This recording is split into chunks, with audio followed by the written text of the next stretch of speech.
Selamat pagi. Jadi hari ini kami dijadwalkan untuk diving total 3 kali. Jadi bakalan capek banget ya. Dan oleh karena itu, penting bagi kami untuk sarapan yang cukup.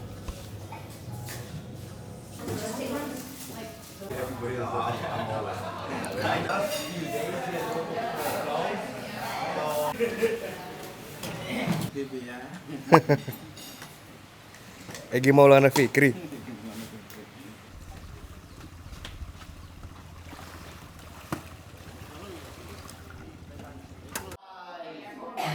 Jadi seperti biasa, kita dive briefing terlebih dahulu dan setelah itu kita langsung cus berangkat menuju ke dive site pertama kita. Pagi ini lumayan cerah ya, dan OTW ke dive site ada sedikit hal yang berbeda ya. Karena salah satu peserta diving kita, Om Jerry, ngebawa yang awalnya gue kira tuh face paint, tapi ternyata ini sebenarnya tuh adalah sunscreen berwarna. Anyways, kalau kata Om Jerry, sunscreen ini tuh sengaja dibikin warna-warni biar kita dengan mudah bisa mengenal divers lain di bawah air. Oke, langsung saja kita ke dive site pertama kita hari ini, Perigi.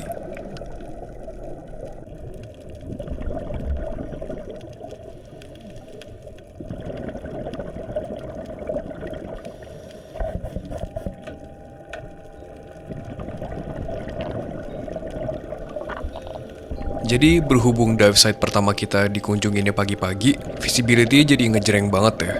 Airnya jernih, semuanya kelihatan, dan jadi lebih warna-warni. Nah, hari ini gue tuh diving sama Om Puput dan anaknya, Ronan. Mereka tuh udah jago banget dan sering dive kemana-mana. Jadi gue agak minder di awal karena mereka udah beneran kayak ikan banget deh. Tapi dengan ngeliatin cara mereka diving, gue jadi dapat banyak pelajaran yang berharga. Jadi di dive site ini kelihatan karangnya warna-warni banget ya. Meskipun kita udah di kedalaman melebihi 10 meter, dibantu dengan cuaca yang bagus dan air yang jernih. Nah, meskipun begitu, ini sebenarnya agak spoiler sedikit sih. Tapi di dive site ini, kita nggak terlalu ngelihat banyak satwa yang menarik ya. Selain ikan-ikan kecil yang sebenarnya bisa ditemukan di banyak dive site di sini. Tapi it's okay, gue masih seneng bisa ngelihat air sejernih ini dan karang yang warna-warni.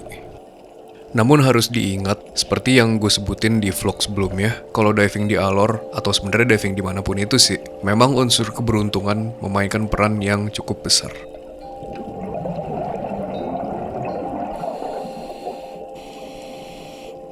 Tentu bagi kalian yang udah nonton film Nemo, pasti udah nggak asing lagi kan sama dua ikan ini. Clownfish atau ikan badut yang seringnya bersimbiosis dengan anemon laut. Keren ya sunscreennya. Gue jadi menonjol banget di bawah air.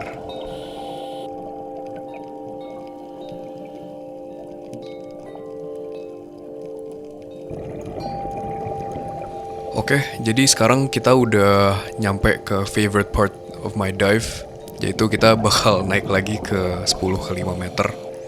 Karena di sini karangnya kelihatan lebih ngejreng ya. Berhubung lebih dangkal dan lebih banyak sinar matahari yang masuk.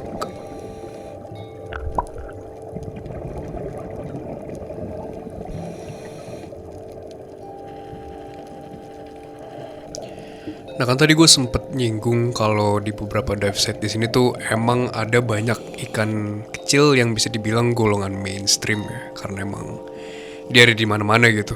Nah ini adalah jenis ikan yang namanya Anthias, dan meskipun ada banyak banget jumlahnya, ikan-ikan ini tuh adalah pertanda kalau karang yang kita lagi visit adalah karang yang sehat.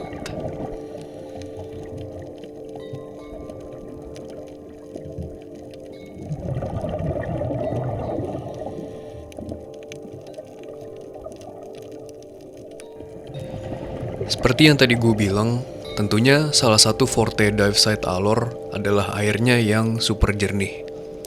Ini sebenarnya gak make sense sih, tapi bahkan ada beberapa momen dimana gue pikir, ini kayaknya airnya bisa diminum deh. Dan menurut gue, air jernih ini adalah kenapa Alor menjadi salah satu tempat diving terbaik di Indonesia. Lo bisa ngeliat detail terumbu karang sama ikan-ikan dari jarak jauh. Dan rasanya tuh kadang kayak lagi melayang di udara gitu ya, bukan lagi di bawah air.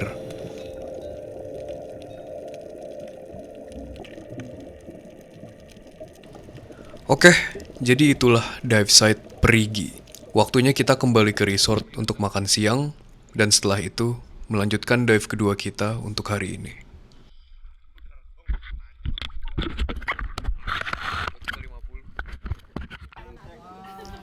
Dan lagi kami dipakaikan sunscreen oleh Om Jerry. Tapi kali ini gue pakai warna biru dan cemongnya kayak kucing. Beda-bedain kan gitu.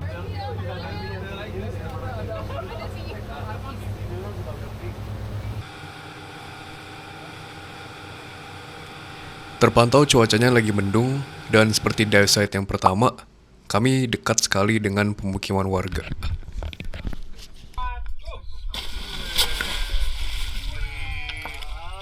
Aman.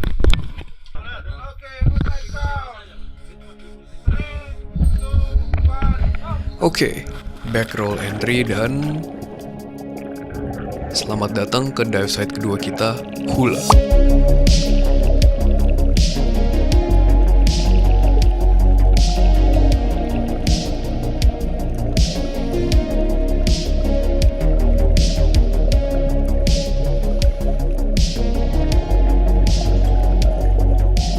Seperti yang kalian lihat tadi, dive site ini tuh dekat dengan pemukiman warga. Nah, di sini mungkin lo bakalan bertanya, kenapa sih banyak dive site yang dekat dengan pemukiman warga? Mending gua jelasinnya nanti ya. Soalnya di dive kita kali ini ada banyak banget kejadian di mana gua gak ada waktu buat basa-basi. Dan seperti yang kalian lihat, belum ada apa-apa dan kita udah dihantam sama arus yang cukup ganas. Dan ini bisa dilihat langsung dari bubble yang keluar dari regulator divers, yang kalau dilihat bergeraknya agak miring ya.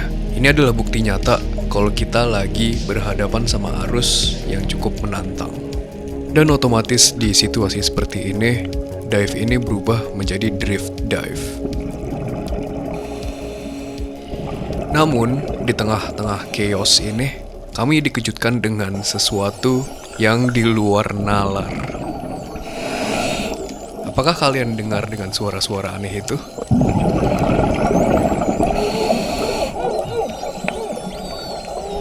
Dimana di awalnya gue kira gue gila di bawah air, ternyata suara ini datang dari segerombolan binatang yang sepertinya beberapa dari kalian udah bisa nebak ya suara apa.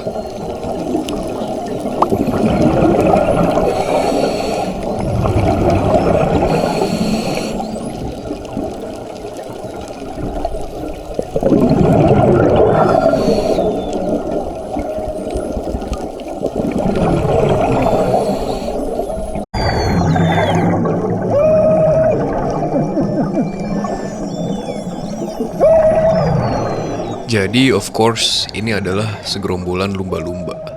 Lebih tepatnya spesies lumba-lumba yang dinamakan spinner dolphins. Dan memang di Kepulauan Alor, spesies ini yang paling sering terlihat. Sebetulnya tadi dive guide kita nyoba buat manggil ya, biar mereka lebih deket. Tapi kayaknya kawan-kawan ini cuma pengen numpang lewat doang.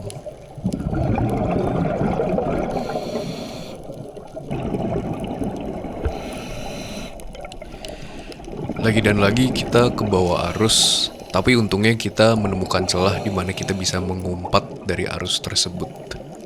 Dan di sini kami lanjut mencari satwa di dalam kegelapan.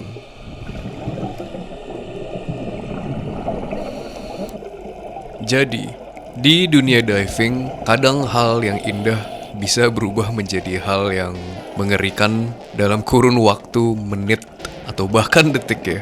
Seperti yang kita alami hari ini, karena arusnya berubah menjadi yang namanya washing machine current atau tornado current, di mana secara literal arusnya bergerak seperti mesin cuci. Dan langsung tanpa berpikir dua kali, dive guide kita Midun menyuruh kita untuk berpegangan kepada coral wall, karena kalau tidak kita bisa kebawa ke dasar ke atas dan udah gak tahu lagi sini bisa kelempar-lempar banget ya. Dan jujur bagi gue ini pengalaman yang amat sangat mengerikan karena ya ini pertama kali gue ngalamin hal kayak begini dan ya yang seharusnya hari ini menjadi hari yang santai diving, ngeliat ikan senang-senang malah menjadi survival mode gini ya. Dan bagi kalian yang belum pernah diving sebelumnya, memang harus gue kasih tahu kalau panik di bawah air tuh rasanya beda sih. Karena secara alami kan di bawah air tuh bukan alam aslinya manusia ya. Dan ketika kita terjebak di situasi seperti ini, hal yang paling baik untuk kita lakukan adalah stay calm, assess the situation, and figure out what to do next. Dan untungnya dive guide kita udah amat sangat berpengalaman. Kadang ada beberapa yang udah 20 tahun diving bahkan. Jadi tentunya dalam situasi seperti ini, mereka tahu apa yang harus dilakukan. Dan sebagai divers, yang kita lakukan adalah mengikuti yang mereka lakukan. Dan di kesempatan ini, gue mau berterima kasih banget dengan dive guide gue yang namanya Midun. Karena dia beneran ngejaga kita semua dan mengawal kita sampai bisa keluar dari situasi seperti ini.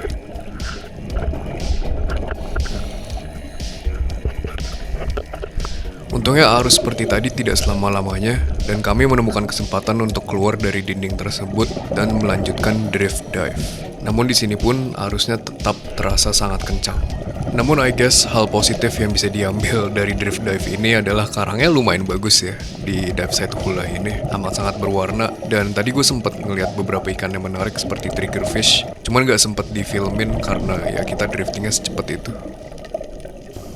Setelah drifting dan drifting, kita akhirnya sampai ke permukaan yang mayoritas pasir, dan disinilah kita akan melakukan safety stop.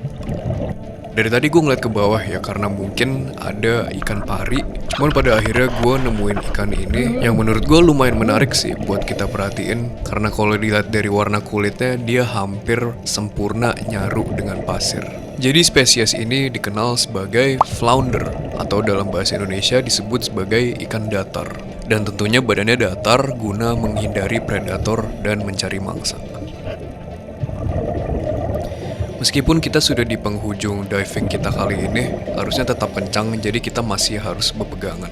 Dan untuk sementara waktu, kita menunggu saja sampai kapalnya datang. Dan di sini aku selfie dulu sama Om Puput yang kayaknya sih udah berpengalaman diving lebih dari 20 tahun ya. Dan inilah kenapa gue senang banget diving bersama Master Selam, karena gue dapat kesempatan bertemu dengan manusia-manusia yang udah amat sangat pro. Dan bagi gue yang amatir, gue bisa belajar banyak dari mereka supaya nanti di masa depan mungkin gue bisa sejago mereka. Dan ini adalah diving trip gue yang paling eventful ya, karena gue melihat hal yang paling indah dalam bentuk lumba-lumba. Tapi sekaligus gue ngalamin hal yang paling serem, yaitu arus mesin cuci. Cuman it's okay, that's what diving really is about. You never know what you're gonna get. Dan untuk sementara waktu, kita istirahat dulu di kapal sebelum nanti melanjutkan dive kita yang ketiga. Kalau kita masih berdekatan, kita tidak perlu begitu. Oh iya. Karena tadi Bapak jauh. Setelah makan siang di kapal, kami siap turun lagi untuk mengeksplorasi dive site yang ketiga, dan lagi dekat dengan pemukiman warga.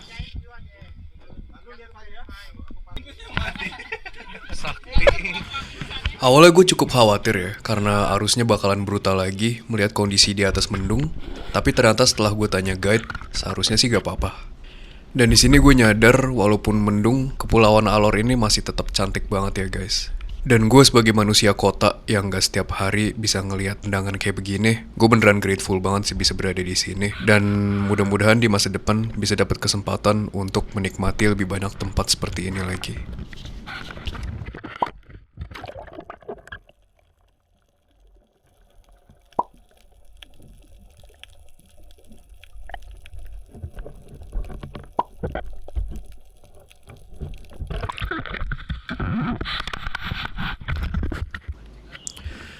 Oke, langsung aja kita nyemplung ke dive site terakhir kita hari ini, Bia Tabang.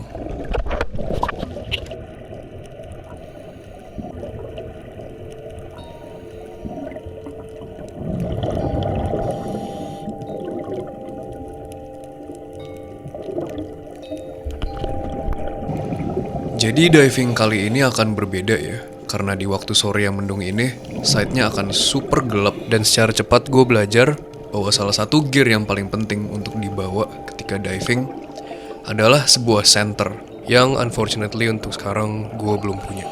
Jadi masih harus numpang sama divers yang lain. Namun kehebatan action kamera yang gue pakai hari ini, Osmo Action 4, adalah kapabilitasnya yang hebat dalam merekam gambar dalam pencahayaan yang rendah. Dan untuk inilah gue acungkan 2 jempol untuk produk satu ini. Highly recommended untuk semua divers.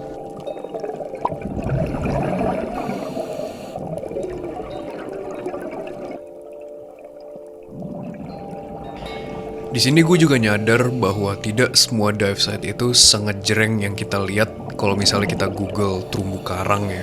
Kadang bisa aja dia gelap seperti ini.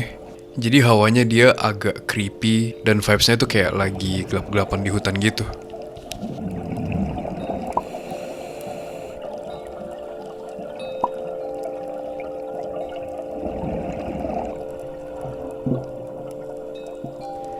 Dan lagi mau gue perjelas kalau diving emang ada unsur hokinya dan kadang kita sebagai divers harus menurunkan ekspektasi kita karena tentunya kita nggak bisa ngendaliin apa yang diberikan ke kita oleh alam.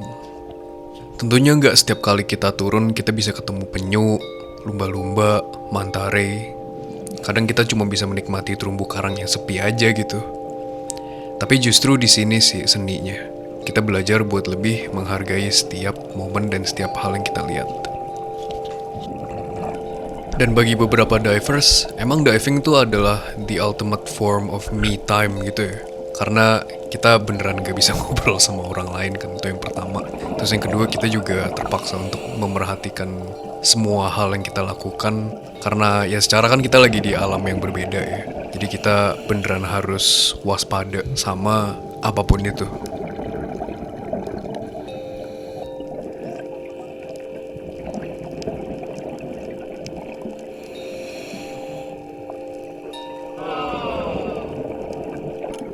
Ini bagi kalian yang bingung ini apaan, jadi si Ronan iseng nemuin fire coral yang udah runtuh dari tempatnya, terus sama dia lagi dimain-mainin aja sih.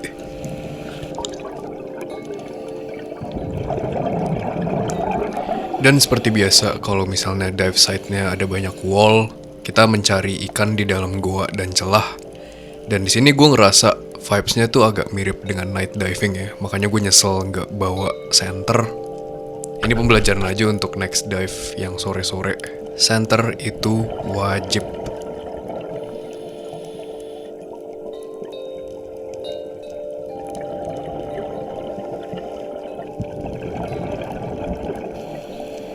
Ini mungkin sesuatu yang gak terlalu exciting bagi kalian, tapi bagi gue segerombolan ikan ini merupakan satwa yang menarik dan keren banget. Kelihatannya mirip kecebong ya, tapi ini sebenarnya adalah lanternfish, yaitu ikan yang sebenarnya hidup di kedalaman yang dalam banget. Cuman sesekali emang kadang mereka naik ke permukaan.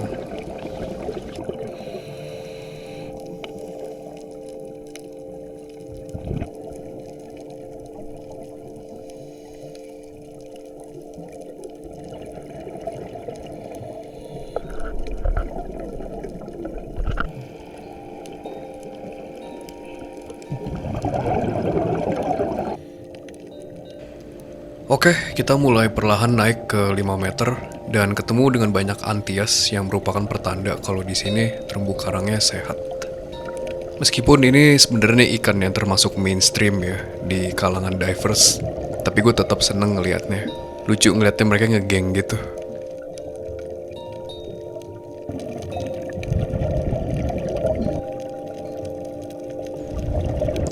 Ini adalah ikan yang mata lo harus jeli ya kalau mau ngelihat. Namanya stonefish, dan ini ikan sebenarnya lumayan berbahaya karena dia memiliki duri-duri yang beracun. Dan inilah mengapa ketika diving ada peraturan di mana kita tidak boleh megang apapun yang kita lihat. Ini juga ada temennya yang beda warna, dan maaf banget ya karena gue terlalu dekat dengan dia dan akhirnya dia ngibrit. Oke, itu saja untuk petualangan diving kita hari ini. Puas banget dengan semuanya yang gue lihat. Waktunya kembali ke resort untuk istirahat karena besok kita punya jadwal diving 3 kali lagi.